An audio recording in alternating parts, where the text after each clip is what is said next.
Mi nombre es Mariana Narváez Neri, soy estudiante de Derecho y el día de hoy les vengo a hablar sobre, o interpretar más bien, una sentencia de la Suprema Corte de número 3 del 2019, pero está con relación con el 237 del 2014. Esto inició ya que tres personas fueron a la CONFEPRIS a solicitar un permiso para poder pues que se le fuera autorizado la siembra, el cultivo, cosecha, preparación, poder poseer y transportar marihuana para consumo propio. Al llegar a esta autoridad administrativa, esta se lo negó porque la Ley General de Salud prohíbe esta conducta. Al estar estos inconformes, siguieron a la segunda instancia que ellos procedieron, que fue un juzgado de la Ciudad de México, que era en materia administrativa. Realizaron un amparo indirecto en este por el derecho a su libre desarrollo de la personalidad. Este resolvió que la prohibición de poder darles esta autorización no viola ese derecho que ellos iban pues quejándose, porque esta sí era idónea. Pero no realiza esta autoridad, este juez, un test de proporcionalidad. Entonces estos siguieron a la segunda sala de la Suprema Corte de Justicia de la Nación el 4 de julio de 2018. Se le otorgó el amparo nada más a dos de los tres sujetos que iniciaron, entonces a dos quejosos se les otorgó el amparo y se les autorizó que se les pudiera dar pues esa autorización para la solicitud, el permiso de poder cultivar, sembrar y transportar lo que era la marihuana. Pero ellos buscaban también la inconstitucionalidad al sistema de provisión administrativo. No se les da, entonces acuden esos dos quejosos y la otra parte quejosa que no recibió nada ante la primera sala de la Suprema Corte de Justicia de la Nación a un recurso de revisión. Esta sala se tomó competente de conformidad a los artículos 107, fracción octava, inciso A de la Constitución Política de los Estados Unidos Mexicanos, el artículo 83 de la Ley de Amparo y el 21 de la Ley Orgánica del Poder Judicial de la Federación, que en estos establecen que, pues, como es ser un tema respecto a una inconstitucionalidad o constitucional de algunos numerales de la ley, por eso es que pueden tomar este caso. La Suprema Corte en un inicio lo que hizo fue pues encontró una causa de procedencia en dos quejosos a los que ya se les había tenido una sentencia, por lo que de conformidad al artículo 61 de la Ley de Amparo lo tomaron como cosa juzgada y el juicio de estos dos quejosos no procedió y nada más se buscó el examen de fondo sobre el acto reclamado de un solo quejoso. El marco regulatorio, el marco normativo por el que vino este quejoso era respecto a la inconstitucionalidad de los artículos 234, 35, 37, 245, 247 y 248 de la Ley General de Salud. En estos artículos se establece la lista de las sustancias estupefacientes y de los psicotrópicos, que todo acto con estas sustancias requiere una autorización de la Secretaría de Salud, que solo se podrá otorgar esta autorización para fines médicos o científicos y que existe una prohibición para autorizar este permiso a determinadas sustancias, que dentro de esas entra la marihuana. El quejoso vino a reclamar su derecho iniciando con la dignidad que se encuentra en el artículo primero constitucional y que de esto ya derivan todos los demás, que son identidad personal, pluralismo, el derecho de la personalidad, la propia imagen, el derecho a libre desarrollo de la personalidad, la libertad personal y corporal y la salud propia. La Suprema Corte de Justicia lo que hizo fue englobar todos estos derechos nada más en uno, en el derecho a libre desarrollo de la personalidad. El quejoso establece que se violaron estos derechos humanos de él porque el autoconsumo que él pide es privado y es pues para uso lúdico y recreativo y que en realidad no daña a terceros, sino que el Estado en realidad pues carece de legitimidad. Entonces el quejoso se presentó ante la COFEPRIS para pues, solicitar la autorización de realizar todos esos actos. Cuando hizo esta solicitud, nada más pues mencionó la importación y adquisición de la marihuana. En ningún momento dijo que iba a comerciar con ella, que la iba a distribuir, a enajenar o a transferir. Entonces, en realidad, aquí no se limita a la presencia o al papel de un tercero, más que de la simple autoridad que pues, sería quien entregara la semilla. El quejoso expresó que la prohibición que se le estaba haciendo a su derecho se basaba más en prejuicios de valoraciones morales y no tanto en estudios científicos, y que el Estado no ha actuado con una neutralidad ética. La Suprema Corte advierte que los conceptos de violación a esos derechos resultan en realidad fundados y motivados y se le otorga la protección al quejoso y empieza a realizar un análisis prima facie de su derecho al libre desarrollo de la personalidad. En esto se va a observar si la norma impugnada, que es el sistema de provisión administrativa, incide en el derecho que esta persona viene a impugnar. En caso de que no incida en la protección de este derecho, entonces ahí es donde termina, porque se va a establecer que es constitucional. En caso de que sí incida esta norma en el derecho, se va a tener que realizar después un test de proporcionalidad para descubrir la legalidad. Indirectamente, a prima facie, en la Constitución se otorga la protección a la autonomía de las personas. Es decir, la persona puede realizar cuanto quiera siempre que no está dañando a un tercero. Cada ser humano es el mejor juez de sus propios intereses y el Estado lo que él piensa o cree es que él sabe o conoce lo que en realidad las personas deberían de tener o deben hacer. El Pleno sostuvo que cada individuo tiene el derecho a elegir en forma libre y autónoma su proyecto de vida y la manera en que valorar esos objetivos o esas metas que para él son relevantes. Se realizó una comparación con el derecho norteamericano que se basa en el derecho a la privacidad.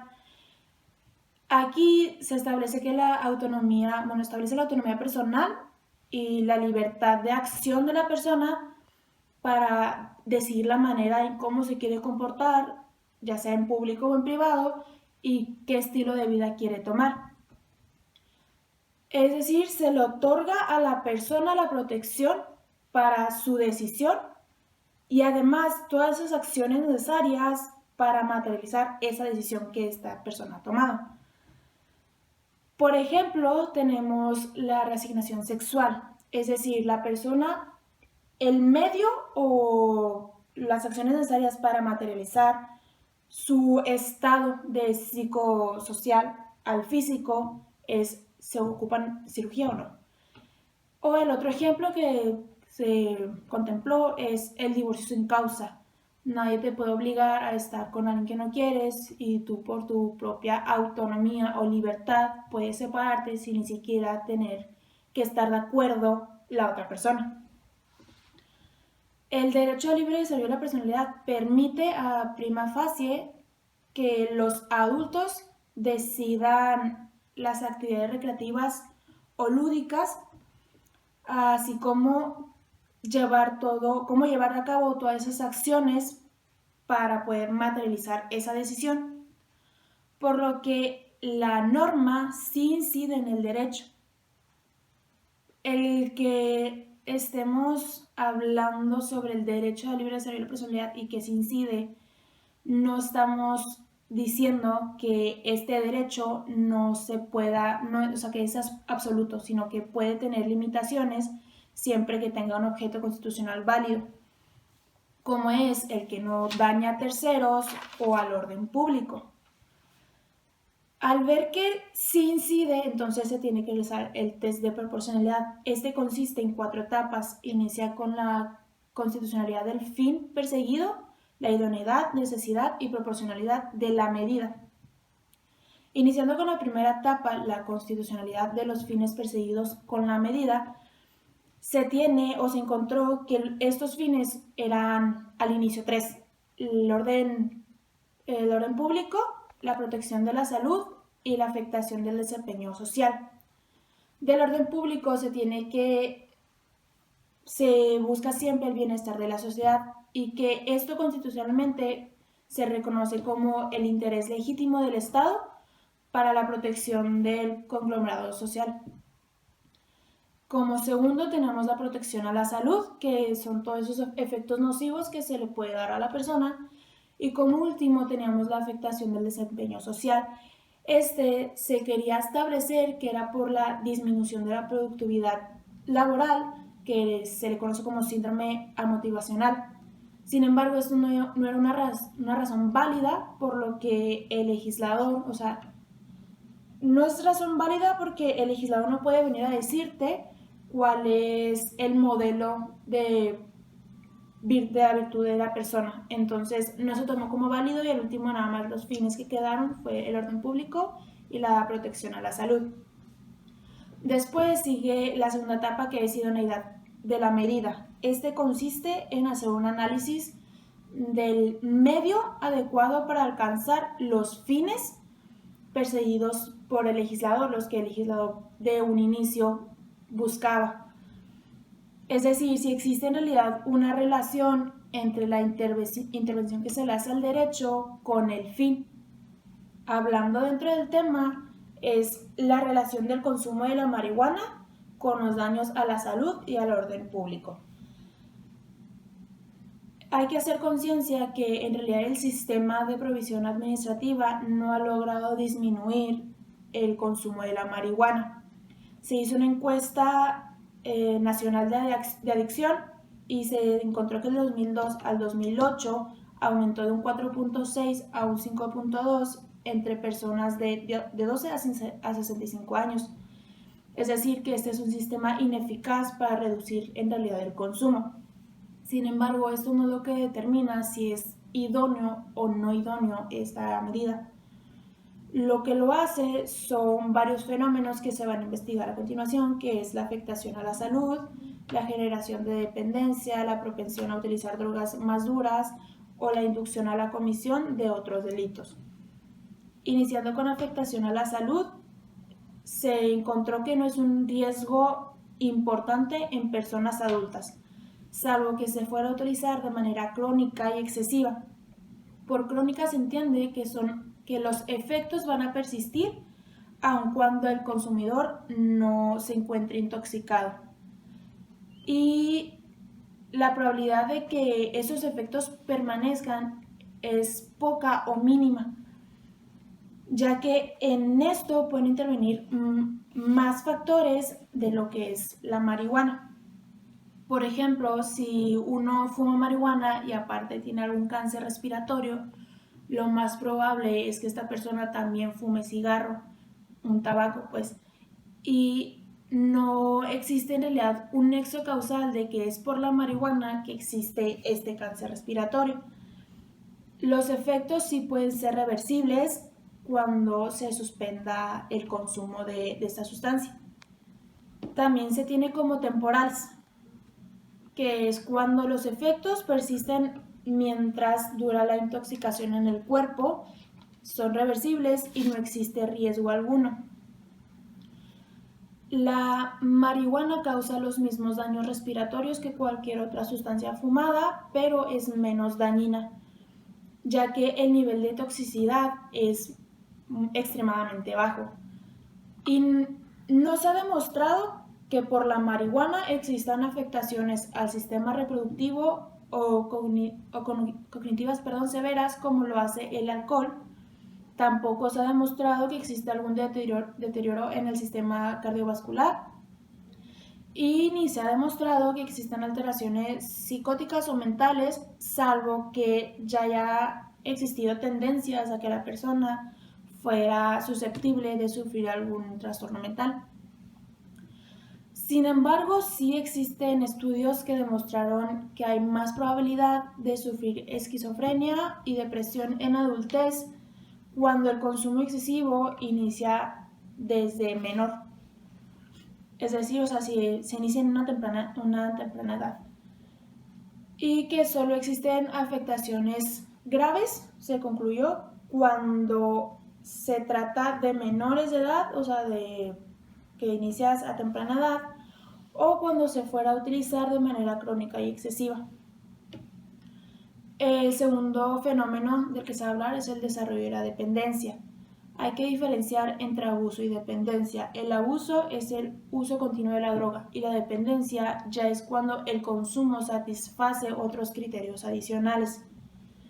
Se realizaron estudios donde se encontró que hay bajos grados de probabilidad de alguna dependencia por parte de los que consumen esta sustancia, que solo existe el 9% quienes desarrollan esta dependencia y que en realidad están más sujetos a otros factores como lo es el desorden conductual o el desorden de la personalidad. Además, se hizo un reporte en Estados Unidos donde encontraron que el 3% de las personas desarrollan dependencia en marihuana, pero el 14% de las personas sufren de alcoholismo. El tercer fenómeno es propensión a utilizar drogas más duras, lo cual por estudios se estableció que el nivel de incidencia es muy bajo y que si llega a pasar también son más por razones ajenas que por el uso de la marihuana. Y por último fenómeno tenemos la inducción a la comisión de otros delitos, lo cual es meramente especulativo, ya que para empezar la marihuana inhibe los impulsos de agresión, ya que lo puede poner en un estado de letargo, de somnolencia o de timidez. Es decir, no existe en realidad un factor determinante para la comisión de delitos por el consumo de marihuana. El 26.8% de personas que cometieron el delito bajo influencia de las drogas, solo el 11.3% fue de marihuana. Y en realidad existen más cargos penales por el consumo que por haber cometido un delito estando bajo la influencia de la marihuana. Lo que sí es que al estar bajo esta influencia de esta sustancia existe más probabilidad de que ocurran accidentes automovilísticos, ya que esta disminuye con las habilidades necesarias para poder manejar, y esto va a incrementar aún más en caso de que se vaya a combinar con el alcohol.